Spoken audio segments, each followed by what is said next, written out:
Hey, I'm Dua Lipa, and this is my 90-second interview. Сушност, јас сум Катерина и би можеле да зборуваме за опасностите од deepfake.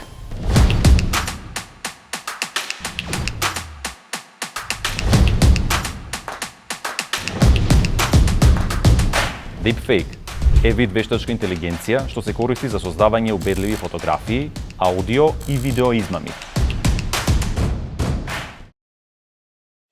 Ваквите манипулации првично беа користени во филмската индустрија.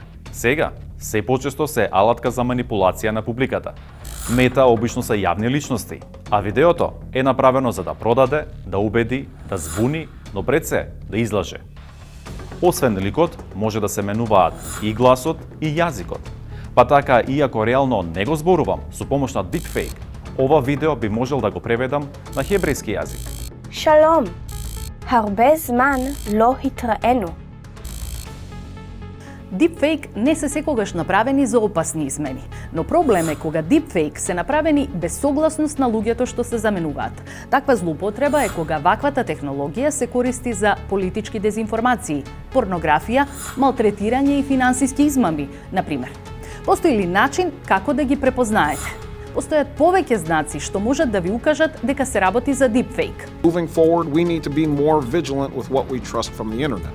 Секогаш, кога ќе видите видео што ви е сомнително, подзастанете и анализирајте. Движењата на лицето, устните, трепките или образите, но и емоциите во тонот може да изгледаат неприродно. Потоа, може да има разлики во резолуцијата или, например, одеднаш да се појави нелогичен дел од ликот како дух. Заматеноста околу деталите, како што е, например, врбот на убото или обликот на косата, исто така може да укажат на преработка на ликот.